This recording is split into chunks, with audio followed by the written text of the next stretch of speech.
Maayong adlaw people. So kani nga video is adto pag yun ning wala may signal sa wifi. Kuyog ta sa akong a day in my life vlog. Daning dapita nagbaklay na mi paingon sa basak kay mamalhin sa mga buhi sa masa, kabayo ug ang kanding. Unya manuwa pod sa angay tuwaan.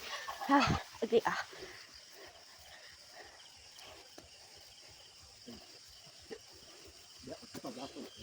Di ba madungog ra gyud ninyo ang peaceful nga tingog sa nature, o di ba? So ingani gyud ang porma sa mua basta hapit na ang tingtanom, busy na kaayo ang trabahoon diri sa basak. Sayo-sayo pa kayo ni sa buntag, maong wala pa kayo tay daghang tawo nakita diha nga nagtikad pod sa ilaha nga basak.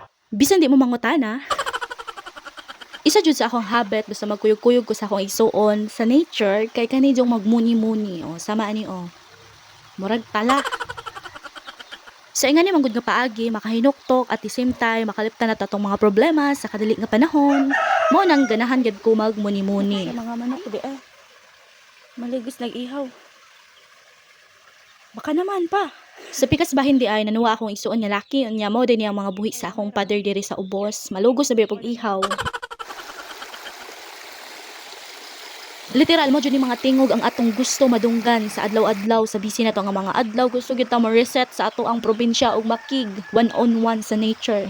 Ingani ra jud ka simple ang kinabuhi diri sa bukid pero para nako appreciate kayo nako ning mga ingani ra pud no nga simple ra siya. Kay dili na nato kailangan magpa as if nga kaya nato or unsa or kaya natong magpaka social diri sa Sokmed para lang jud matawag nga alam nyo na yan. So kay buntag pa man mamalhin pa jud ta og kanding kay para mabusog pud ni og di pud magmahay ba. Mao gid ni ang tamis nga resulta sa atong pagkuyog-kuyog diri sa bukid kay panington gid ta sayo sa buntag o di ba nag-exercise lang pud ta dirang napita.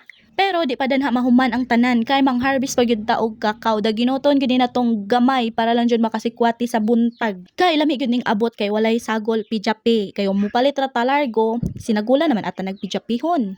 Wala ra po ko nang judge sa mga mamaligya ay diha og kakao no pero kay naa man lagi tay abot sa uma ato na lang pong daginuton kay para makasave pud ta sa ato ang konsumo sa adlaw-adlaw. Bisan unsa natog sayo og gikan sa atoa naudtuhan na gyud ta diring napita kay naa naman akong papa dire nagtikad na pud sa mao nga uma. Nagdaro kay para tamna na pud sa sunod nga mga adlaw. Ana ra man jud na no basta magkugi gyud ta na gyud tay mapaabot sa umaabot. Wa na rhyme na pud atong mga gipang sulti dire pero dire ra ko taman. Thank you for watching. Bye bye. Amping ug ampo ang tanan.